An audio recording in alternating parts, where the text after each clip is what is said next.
Hello good morning students, मैं हूं आपका राजेश सर प्रेम विद्या मंदिर हाई स्कूल से कक्षा 8। और आज हम सीखेंगे चैप्टर नंबर 8 कोशिका और संरचना और एवं प्रकार। तो चलो शुरू करते हैं। तो पहले कोशिकाओं के बारे में हम बात कर चुके हैं पहले भी। आज कोशिकाओं को थोड़ी जानकारी में बात करेंगे। तो कोशिका यानी क्या? तो पहले समझते हैं कोशिका जीवन का सबसे छोटा अंग है। इतना छोटा है जो माइक्रोस्कोप के दर्शन से देखा जाता है। तो कोशिका की खोज 1965 में रॉबिन हुड द्वारा हुई थी। तो 1665 में इसकी खोज हुई थी और इसकी खोज होने के लगभग 150 साल बाद भी इसके बारे में पूरी जानकारी नहीं मिल पाई थी। तो पहले ये माना जाता है कि कोशिका एक छोटा सा हिस्सा है, लेकिन अब हम जानते हैं कि कोशिका केवल हिस्सा नहीं बल्कि जीवन का आधार है। वही सबसे मेन चीज़ है हमारे शरीर की, जिससे हमारा पूरा शरीर तैयार हुआ है। हमारे पूरे शरीर के जो प्रत्येक अंग है, प्रत्येक अंगों की जो कोशिका है, तो कोशिकाओं का डिज़ाइन वही का वही है जो हमारे प्रथम कोश में तैयार होता है। हम चलो इसके आगे के बारे में थोड़ी जानकारी लेते हैं। रॉबिन हुड द्वारा लिखी गई काक की कोशिका, ये पहली कोशिका है जो कि जिसकी खोज हुई थी। ये एक अनुमानित चित्र है, ये असली चित्र नहीं है, अनुमानित चित्र है। अब हम आगे बढ़ते हैं। तो कोशिका की जानकारी और मूलभूत जानकारी की इकाई ले लेते हैं। यहाँ पर हम दो चित्र देख रहे हैं। एक चित्र है जो दीवार की ईंटें हैं, आप देख रहे हैं, ये दीवार की ईंटों के चित्र है। और दूसरे जो चित्र है ये असल में एक कोशिका के चित्र है।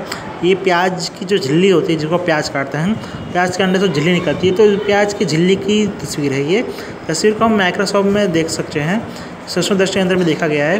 ये जो आप छोटे छोटे देख रहे हो, ये असल में प्याज की झिल्ली की दीवारें हैं और दीवारें के अंदर इनकी कोशिका हैं। ये इन कोशिकाओं को जो होती है दीवार को मजबूती देती है और ये झिल्ली तैयार होती है। ये प्याज का पूरा प्रोसेस है जो कि उसके कोश में तैयार होता है। एक सजीव है। अब आगे बढ़ते हैं। अब हम ये समझते हैं कि प्रत्येक जीव में कितनी कोशिका होती है। सभी सजीव में कोशिकाओं की संख्या अलग अलग होती है। जानवरों की कोशिका थोड़ी बड़ी होती है, मौजूद होती है। और जंतुओं पेड़ पौधों की बात करें, इनकी कोशिका चौकोर होती है, जो बड़ी होती है, मजबूत होती है। और तथा ये कोशिकाओं के अनुरूप ये अपने को काटती हैं, ढालती हैं और के अनुरूप रहती हैं। ये एक कोश सजीव जिसका नाम है अमीबा और दूसरा है पैरामोसिस। तो पैरासियम है तो ये कोशिका मजबूत होती है, और ये दूसरा जीव है अमीबा, ये भी अपनी कोशिका मजबूत रखती है। ये एक कोशिकीय सजीव है, एक कोशिकीय सजीव। और वो हम जो है बहुकोशिक सजीव है। अब बहुकोशिक सजीव की बात करें, पेड़, तो उसमें हाथी, बंदर, मनुष्य, बहुत सारे सजीव आते हैं जो बहुकोशिक सजीव हैं। तो हमारे अंदर 1 अरब से ज़्यादा कोशिका हैं।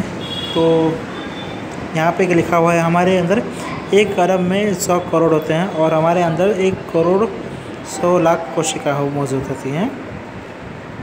एक खाली अनुमानित आंकड़ा है, इसके बारे में हम आगे बात करते हैं। अमीबा जैसे जीव तालाबों में आसपास में पाए जाते हैं। कभी कभी ये कुछ घास फूस के अंदर जो नमी जमा होती है उसके अंदर ये पाए जाते हैं। अब आगे बढ़ते हैं। ये है गोलाकार रक्त कोशिका, ये हमारे रक्त कोशिका हैं। ये तंतुकाशी पेशी कोशिका, जो तंतुकाशी पेशी कोशिका है। और दूसरी है लंबी शांखवित तंत्रिका।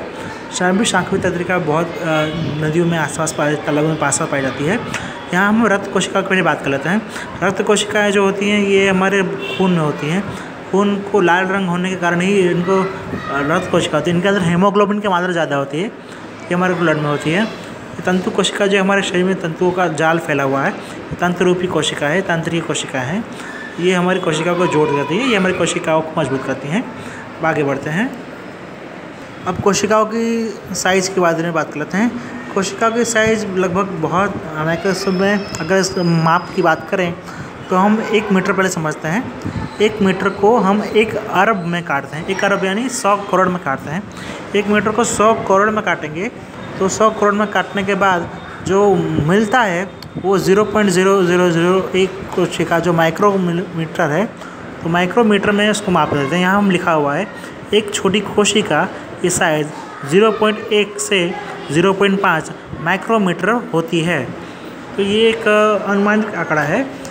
सभी कोशिकाओं के माप अलग अलग होते हैं, लेकिन जो सबसे ज़्यादा मानी जाती है वो 0.1 से 0.5 माइक्रोमीटर में उसको मापा जाता है। अब आगे बढ़ते हैं।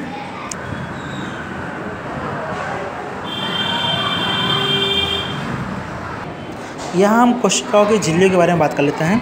यहाँ पैच की झिल्ली के बारे में बात कर ली है। अब मनुष्य में शरीर के गाल की जो कोशिकाएं हैं उसकी बात कर लेते हैं। ये जो आप चित्र देख रहे हो ये मनुष्य के गाल की कोशिका है। अगर आप एक चम्मच ले और चम्मच से अपने गाल में थोड़ा निकाल के देखें तो आपकी गाल में कोशिका अपने आप निकल जाएगी।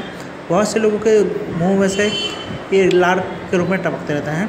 तो बहुत से लोगों के जो लार में भी ये कोशिका होती है उनको माइक्रोस्कोप में रखें। आप देख सकते हैं ये जो कोशिका है ये कैसी है। ये गोल गोल है, पूरी तरह से गोल नहीं सकते लेकिन ये लगभग गोल है और सभी एक दूसरे से जुड़ी हुई है। जुड़ने के बाद भी ये इसके अंदर जो बीच का जो केंद्र है ये कोशिका को मजबूती करता है। ये कोशिका का झिल्ली केंद्र है या कोशिका का बाह्य केंद्र है। तो ये दो भाग में बटा हुआ है। हम उसको दो भाग में बांट सकते हैं, एक बीच का केंद्र, एक आसपास के आवरण का और इन दोनों का जोड़। तो ये दो भी है और एक तरह का तीसरा भाग भी है जो आपस में जुड़ा हुआ है। इससे ये जो अनुवादित कोशिका है इससे पूरा शरीर मनुष्य का बना हुआ है। हमारा पूरा शरीर इसी कोशिका का बना हुआ है। अब आगे बढ़ते हैं। पहले ये बात समझ लेते कि सभी जीव जंतुओं की कोशिका अलग अलग होती है। मनुष्य की कोशिका की ये हमने एक चित्र देखी है। प्याज की कोशिका की ये एक चित्र देखी है। प्याज और दूसरी कोशिकाओं का चित्र देखने के लिए करने की ज़रूरत नहीं पड़ती, आराम से दी जाती है। अब पादप की कोशिका भी आपने देखी होगी। पादप की कोशिका भी हम देख लेते हैं। और जीव जंतुओं में जो कोशिका होती है, बड़े बड़े जीव जंतु में कोशिका आती है उसकी हम चर्चा करते हैं। सभी जीव जंतुओं की कोशिका अलग अलग होती है। सभी कोशिकाओं का ढांचा अलग अलग होता है। यहाँ तक कि हमारे शरीर की हड्डियों की भी कोशिका अलग अलग होती है। तो हम ये इसको देख सकते हैं, समझ सकते हैं। अब ये जानते हैं कि कोशिकाओं का जो अंग है ये किन किन अंगों से बना होता है। कोशिका में दो ही अंग होते हैं, एक होता है उसका बाहरी आवरण, एक होता है उसका भीतरी आवरण, भीतरी केंद्र। जिसमें भीतरी केंद्र में जो हम केंद्रीय कोशिका कहते हैं वो होती है जो उसकी मजबूती है। बाहरी आवरण में उसकी परत होती है और उसका द्रव्यमान होता है। ये तीन चीज़ें हो गई, उसका द्रव्यमान, उसका बाहरी आवरण और उसका केंद्र। तीनों चीज़ों में कोशिका बनी होती है। कोशिकाओं अगर बात करें कोशिका किससे बनी होती है, कोशिका क्रोमोजोम की बनी होती है, जनिन तत्वों की बनी होती है।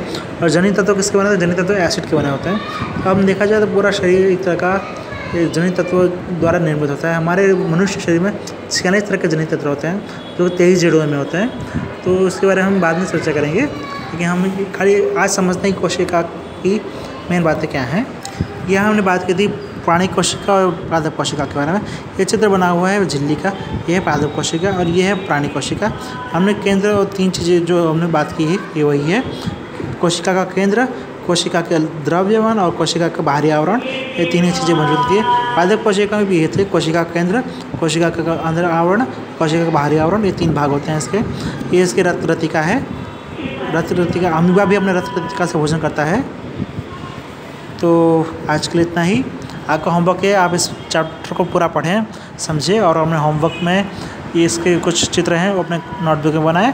तो आज के लिए इतना ही। Thank you.